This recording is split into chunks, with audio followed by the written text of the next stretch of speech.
Waalaikumsalam warahmatullahi wabarakatuh. Halo semua, kami dari keluarga Kapogen atau golongan 6A. Keluarga kami juga dikenal sebagai golongan oksigen loh. Nah, teman-teman di sini udah ada yang tahu belum deh kenapa keluarga kami disebut sebagai golongan oksigen? Belum. Jadi istilah Kapogen itu berasal dari kata Yunani kapos yang berarti pembentuk biji. Itu karena kami semua ditemukan dalam bentuk biji. Nah, sebelum mengenal lebih lanjut tentang anggota dari keluarga Kapogen ini, izinkan saya untuk menjabarkan sifat-sifat dari keluarga Kapogen dulu ya. Untuk yang pertama yaitu dapat membentuk anion X-guanin dengan kecenderungan semakin ke bawah semakin sulit, kecuali oksigen, karena dia dapat membentuk ikatan heksavalen dan tetravalen. Yang kedua, dapat berikatan dengan atom F dengan membentuk senyawa XF6 dengan kecenderungan semakin ke bawah semakin sulit. Yang ketiga, dapat membentuk asam lemah dengan berikatan dengan hidrogen kecuali H2O dan Te2O. Oke, kita mulai langsung perkenalan ke anggota masing-masing. Keluarga Kapogen dulu ya, dimulai dari kakak pertama kita yaitu oksigen. Halo, perkenalkan nama saya oksigen. Bahasa latinnya adalah oxygenium.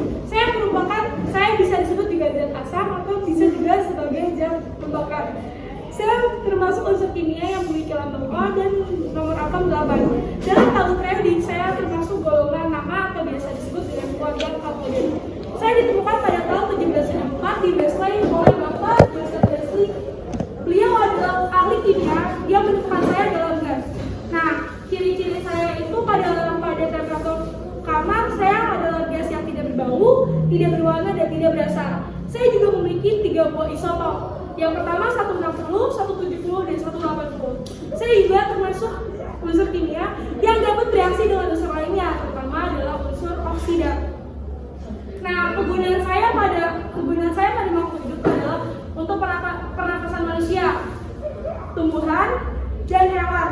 Saya juga dapat membantu produksi baja, tekstil, plastik, dan saya dapat menyongkok pada kapal selam, penyelam, dan lain-lain. Nah, tapi saya juga berbahaya loh teman-teman. Jika kelebihan oksigen dapat selain bermanfaat, saya juga dapat membahayakan loh. Penggunaan oksigen secara berlebihan bisa menyebabkan keracunan oksigen. Mungkin sekian dari saya, dilanjutkan oleh adik saya. Terima kasih. Perkenalkan, sulfur merupakan unsur pertama yang terbanyak 10 di alam semesta. Aku ditemukan oleh berlawan aku yang bernama Antonio Kuiper sekitar 1777. Aku bersifat berwarna kuning pucat, tidak berbau dan rapuh. Aku bereaksi dengan tembaga sulfida. Aku dapat diperoleh dengan pembuatan asam sulfat yaitu H2SO4. Dampak negatif aku yaitu membunuh jaringan pada daun dan menyebabkan hujan asam. Terus manfaat aku yaitu pembuatan pupuk dan baterai timbal asam.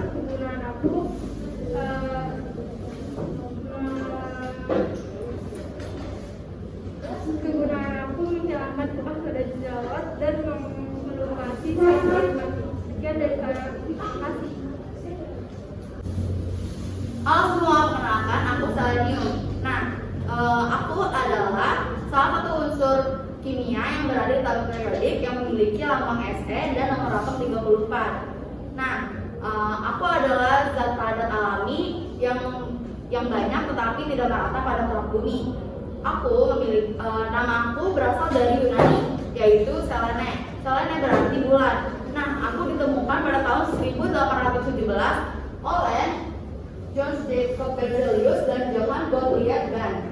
Nah, mereka menemukan aku pada debu corobong asap sisa sisa biji tembaga sulfide, dan sekarang aku dihasilkan dari pemurnian logam anoda oleh proses elektrolisis tembaga. Nah, selenium memiliki ciri-ciri dan sifat, yaitu yang pertama, mudah terbakar di udara dan jika di tanah tidak bereaksi dengan oksigen. Yang kedua, tidak bereaksi dengan air. Yang ketiga, larut dalam asam nitrat, larut dalam asam pekat dan basa kuat. Selain itu juga, selenium memiliki beberapa bentuk, yaitu ada selenium amrod berwarna merah berbentuk serbuk dan atau selenium amrod berwarna hitam berbentuk seperti kaca. Yang kedua ada selenium kristal mongolit berwarna merah tua berbentuk serbuk, dan yang terakhir ada selenium kristal heksagonal berwarna abu-abu metalik. Nah, selenium ditemukan dalam beberapa mineral yang cukup langka seperti kruxit dan klaustalit. Nah, penyebaran selenium di permukaan bumi tidaklah merata. Hal ini juga umumnya ditemukan di bebatuan dan tanah. Selenium tidak sering ditemukan di lingkungan dalam bentuk mendasar, tetapi biasanya dikombinasikan dengan zat lain. Nah, selenium itu dapat bereaksi dengan senyawa halogen, dan senyawa logam atau selenida. Nah, aku dapat digunakan dalam sekrografi, yaitu untuk memperbanyak salinan dokumen, surat dan lain-lain. Nah, merupakan bahan utama yang digunakan oleh industri kaca untuk membuat kaca. Berperan dalam pembuatan lapisan gigi, berperan dalam pembuatan email gigi yang berwarna ruby, juga digunakan sebagai tinta fotografi dan sebagai bahan tambahan baja tahan karat. Selenium juga bermanfaat untuk meningkatkan daya tahan tubuh, menjaga metabolisme dan fungsi tiroid. Selain itu juga, namun ada juga beberapa dampak yang disebabkan karena kelebihan unsur tubuh. Tingkat kandungan selenium yang tinggi dalam tubuh dapat menyebabkan kondisi yang disebut selenosis. Nah, gejala penyakit ini meliputi gangguan saluran pencernaan, kerontokan, dan kuku bernoda atau kotor, bau nafas tak sedap, kelelahan, lekas marah, dan kerusakan saraf ringan. Selain itu juga ada beberapa dampak negatif apabila kekurangan unsur Q. Contohnya penyakit kesan yang menyebabkan pembesaran hati dan fungsi hati yang buruk, penyakit Hashimoto yang menyebabkan osteoropati, crestime endemis, myxedatos yang menyebabkan ketergantungan mental. Nah, itu adalah unsur selenium. Selanjutnya akan dilanjutkan oleh unsur tellurium. Halo semuanya, perkenalkan namaku Tellurium. Aku merupakan anak yang paling istimewa di keluarga Kalkogen karena aku memiliki sifat logam dan sifat non-logam sekaligus loh. Aku ditemukan oleh bapak angkatku yang bernama Franz Joseph Müller pada tahun 1782 di Rumania ketika beliau sedang menganalisis biji emas dari Zlatna. Beliau juga pernah bilang kalau sebenarnya yang memberi nama tellurium itu bukan beliau, tetapi teman dekat beliau yang bernama Klaproth. Pada saat itu, Klaproth pengen banget nih ngasih nama tellurium buat aku, karena kata tellurium berasal dari kata Latin yaitu tellus yang berarti bumi. Katanya sih dia mau pakai nama itu untuk mempersonifikasikan bumi dalam mitologi Latin. Oh iya teman-teman, tahu nggak kalau misalnya aku dibakar di udara bebas nih, aku tuh bisa ngehasilin api hijau kebiru-biruan tahu. Dan sebagai hasilnya, aku menghasilkan tellurium dioksida. Untuk kelimpahannya sendiri, aku sangat jarang sekali ditemukan di alam ini. Tapi kalian pasti akan sering menemuiku sebagai senyawa tellurid dari emas atau kovalen dan bergabung dengan logam lainnya.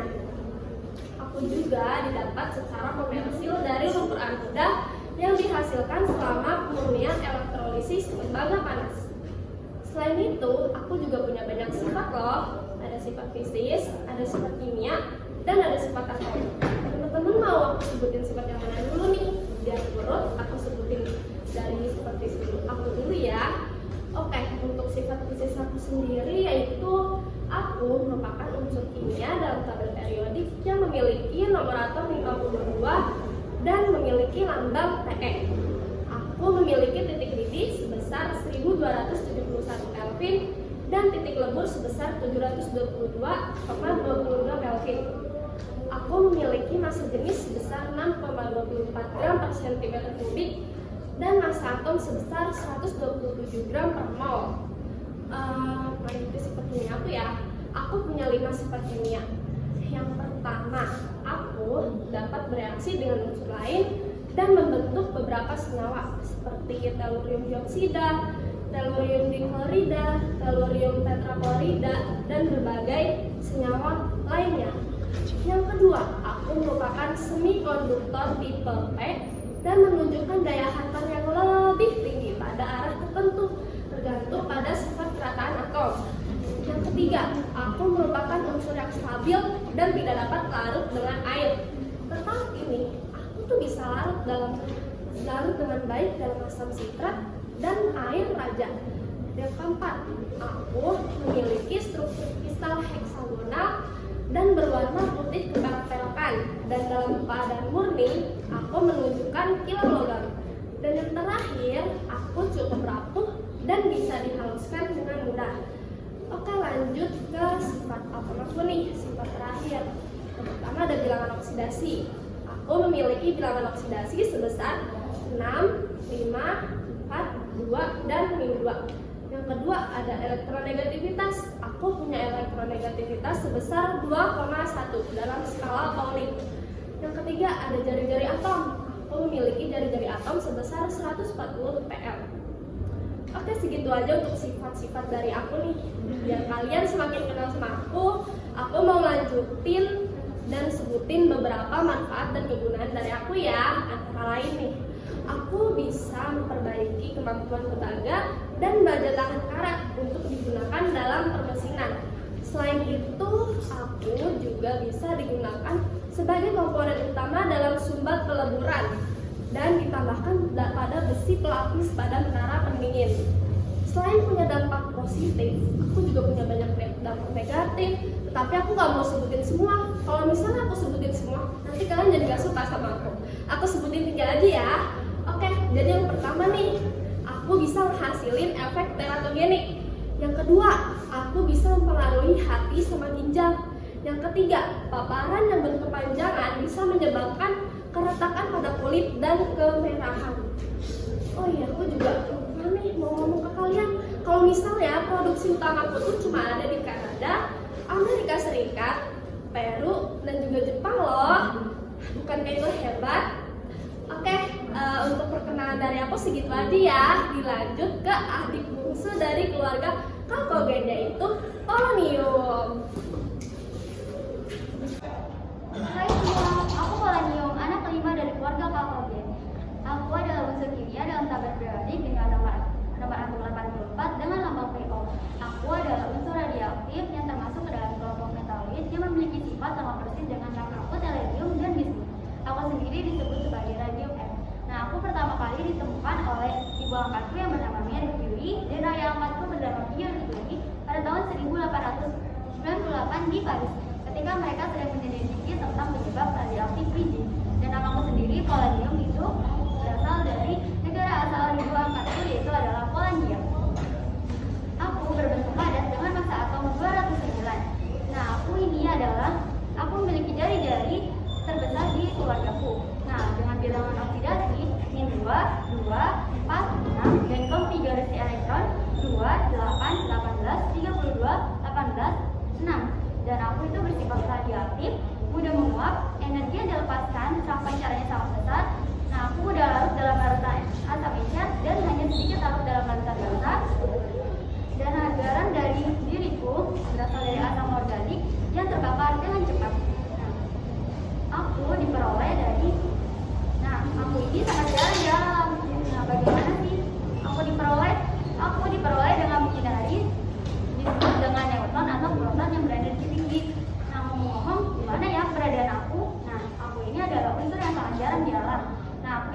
arti biji uranium yang hanya mengandung 100 mikrogram unsur per tonnya. Dan keberadaanku hanya 0,2% dari uranium, dan kelimpahanku di kerang bumi itu hanya sekitar 1 dari 10 pangkat 15.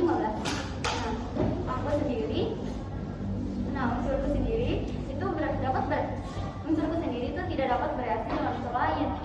Nah, karena apa? Karena aku termasuk dalam unsur radioaktif, di mana unsur radioaktif sendiri itu adalah unsur kumpulan beragam proses di mana terdapat inti atom yang tidak stabil memancarkan radiasi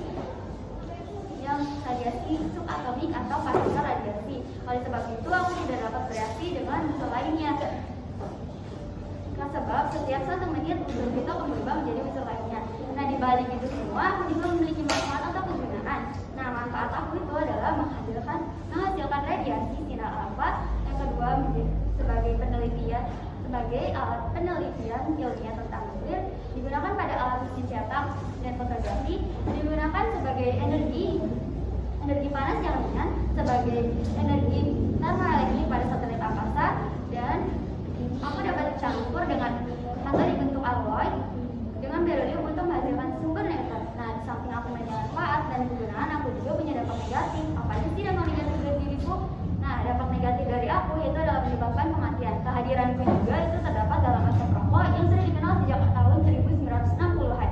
Nah, kehadiranku juga terkandung dalam asam pupuk fosfat yang terserap dalam akar tanaman seperti tembakau, yang akan memancarkan radiasi sinar alfa yang diperkirakan menyebabkan kematian sekitar 11.700 kanker paru-paru setiap tahunnya di seluruh dunia manapun. Nah, itu saja yang bisa aku jelaskan tentang diriku. Aku kembalikan kepada Pak